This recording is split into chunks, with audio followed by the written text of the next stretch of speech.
second class in that hideous strength,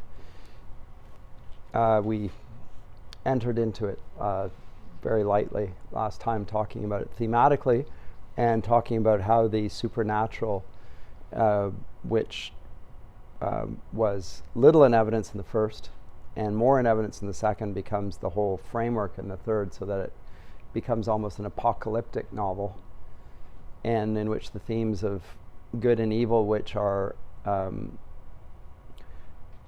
there in the first but somewhat in the background, become so prominent in the third that it again is like apocalyptic, the genre. And he starts doing things with his approach that don't make it work really as fiction, as a novel, but really do work with apocalyptic as a genre, because apocalyptic is not very readable. It's making an impression on you. If you've read apocalyptic, like read the book of Revelation, read the latter from chapter 7 in Daniel, read Zechariah. There's a wave of associations there that are, the cumulative effect is powerful on the reader, on the audience. And Lewis is to some degree putting that into his novel, intermixing it with a lot of dialogue. And as I say, I don't think it works as well, but I do appreciate what he is trying to do. As I say, it's the execution and not the intent which I'm critiquing. But what I wanted to begin this class with, I'm going to get into the theme of love, which he's introduced the whole novel with. Remember, we looked at that last time. The marriage vows and the disgruntled wife, Jane Studdock, who has been to some degree neglected by her husband, as the opening gambit for the structure of the whole story. It's an odd one, but it is in keeping with Lewis's fiction as a whole, which I argued last semester in the C.S. Lewis class, that the theme of love is really all over the place, including quite manifestly in books like The Four Loves, but again is the main thematic structure for Till We Have Faces, is there in The Great Divorce. It is really there in the Narnia stories as well. In fact, it's all over the place. It really is. A significant theme, and probably the main theme to understand Lewis's whole fictional approach as a as a novelist, as a writer in general. He sees through an Augustinian framework, and but he makes a comment, and this is where I wanted to lead in The Abolition of Man once again, but this is in the first chapter, where he's addressing a type of education.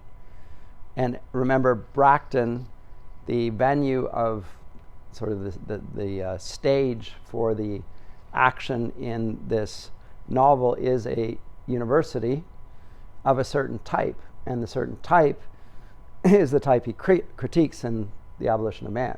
It doesn't educate, it conditions. Or rather, there are those in the camp who do educate, but they're few in number, beleaguered, and actually one of them is even killed off by the conditioners, who Lewis now sees as not only motivated by what they think they are doing, but motivated by a demonic agenda to which they're rather oblivious. But we, the reader, are not, because that's the framework that he's already cast the first two novels in, particularly the second. The first, as I say, it introduced the idea of Eldila and the fact that we live on the silent planet, and the ruler of our world rebelled, and therefore we cannot hear the music of the spheres. It's the silent planet, etc. So introduce the religious or metaphysical framework for the whole trilogy. But now it gets more explicitly so. Well, it has to after Perelandra. And now he's going to come back to the theme of love, which has been there throughout the stories as well at various points. Very conspicuously in Perelandra, because it's on planet Venus, the goddess of love. And the whole planet is described and contrasted with Mars.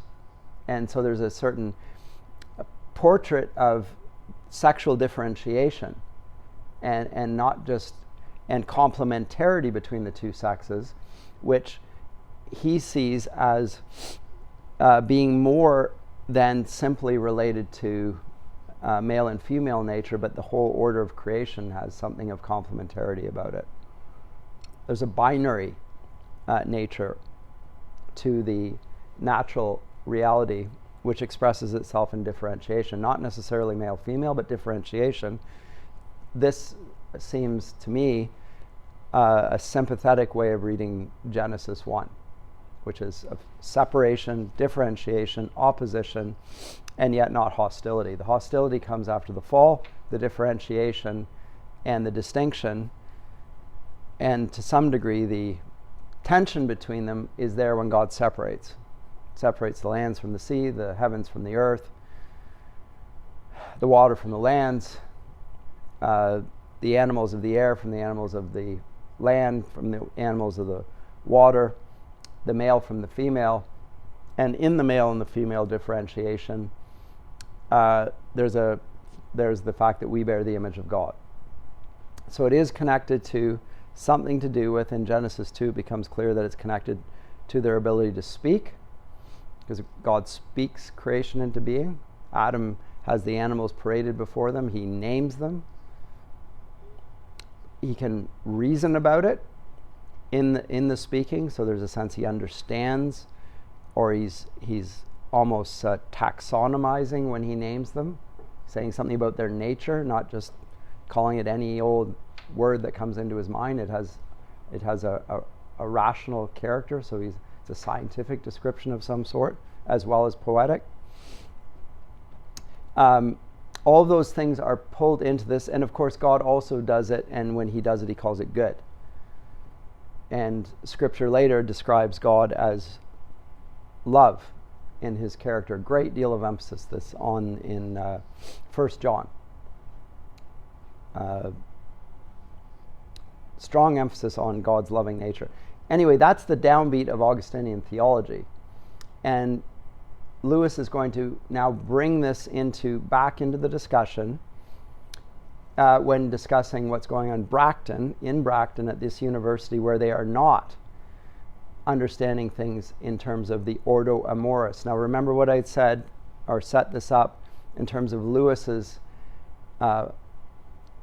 as an author wanting to combat the evolutionary perspective and rather present a devolutionary one. That's because he wants to attribute the motive of love to a higher cause rather than a lower one. He doesn't want to see our loves rooted in our lusts. He doesn't want to see it that way, because he thinks that actually it's not true that it can be reduced in this way, and two, it makes no it undermines every human good. Every human good, every human ideal is lost if it can be debunked by appeal to something lower. Whereas every human good is enhanced, elevated, if we attribute love to something higher. And so the apologetic intent here is to do what I call transposition in his fiction. And so he does that here in this novel as well. And he talks about love coming down. And remember again, Jane Studdock is a professor of the poetry of John Donne, famous for his courtly love poetry and strong sexual connotations actually as well. If you don't know anything about that, I've got lectures on it online. Have a look at me handling Mr. Donne, but extraordinary in that sense. But let me go to this from The Abolition of Man, and then we'll come to the application in the novel. But I think you'll see that it's quite clearly there. But this is when Lewis I'll set it up a bit. Lewis has just said that in the textbooks of the schools of his day, sixth form, so grade 11, 12, they're debunking values of the sort like love as mere sentiments. They're not objective. They're not objectively true, and therefore can be discarded. And the effect, he says, creates men without chests. It makes us people who don't value love. We don't value virtue. We don't value honor. We don't value courage. We don't value all the things that we most need in our country, particularly in the light of a world war. Remember, he's writing in the middle of a world war. We want people to go die for their country. We're going to appeal to certain things in them which are above them, and they're going to want to be willing to lay down their life for their country. What is this thing that we're asking of them? Is it something that's below them, beneath them, or is it something that's a higher cause? Well, if we want to appeal to a higher cause and a motive to do something where they could lose their lives in the process, then we have to cultivate that in them. And that's what education does. So now he comes in here and is talking about this in terms of Augustine. So St. Augustine defines virtue as the ordo amoris. Now it is an order of love, and it is a hierarchy. He describes that in the Four Loves. Again, have a look at the lecture if you want more information there. But what is that? The ordinate condition of the affections in which every object is accorded that kind or degree of love which is appropriate to it. Aristotle says that the aim of education is to make the pupil like and dislike what he ought. Moral obligation. But to make it so that he does. Plato before him had said the same. The little human animal will not at first have the right responses. I think that's right. It must be trained to feel pleasure, liking, disgust at things that really are pleasant, likable, disgusting, and hateful. This is Lewis the teacher speaking. He also, in the same chapter in The Abolition of Man, originally a lecture, says that his students aren't bad. They're not like weeds. He says he doesn't have the problem of people having what we would call vicious character. They're not conditioned enough to do that. They're sort of empty vessels. He describes them as deserts needing watering more than anything. And the watering would be exactly this. They need to be introduced to what is lovable. And they need to be encouraged to love what's lovable and to hate what's worthy of hate. As soon as you talk about that in our academic circles, immediately you come across tolerance, which is not going to allow for such strong motivations for conduct. But again, virtuous conduct depends on being willing to stand and fight over what is worthy to be fought over. And he sees the education system as fostering not bad character, but no character at all. Men without chests. It's the subtitle of the chapter. And so he favors, as I do, which you can tell from my syllabi, at least I hope, that I prefer the company of good people and good books. Great books. And great books make for great people, not by osmosis, but by bringing out the virtues of it. And the other benefit of teaching great books is that it makes you hate bad books. You have contempt for them. That's good. You should. You should hate the books. Just actually more, hating is wrong. They're not worthy of hatred. Just contempt. Ugh, don't want that. Spit it out. It is a matter of taste. It's cultivating taste. And taste is no small thing. And you will find that this sentiment which Lewis is saying is actually the substance of a good education. Having the right sentiments is something that can be taught. and is a desirable thing, because otherwise you're in the position of the pantheists, where you think that good and evil are the same thing seen from a different angle, in which case you're willing to do anything. And that is the effect of Bracton College and its pedagogy.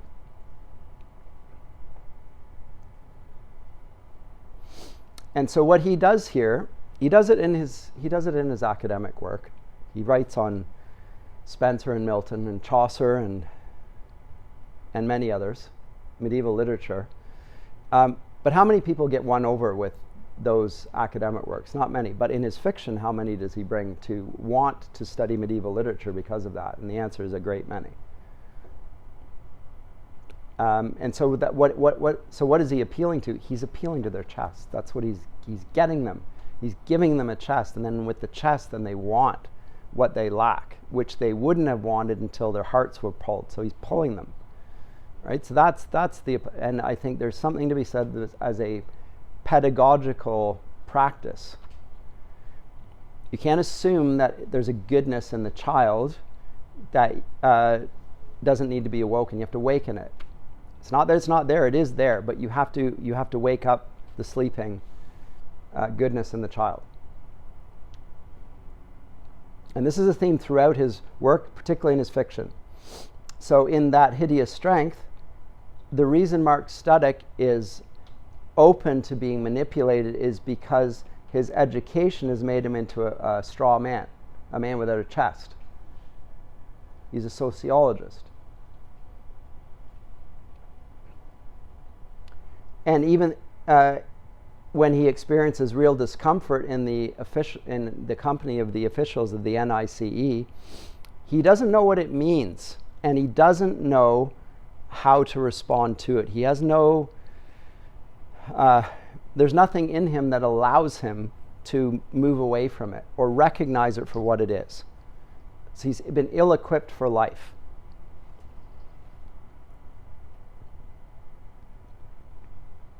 And the telling moment in the whole novel, for him as far, is that when he is in a little pub, in a little village that the NIC is planning to destroy,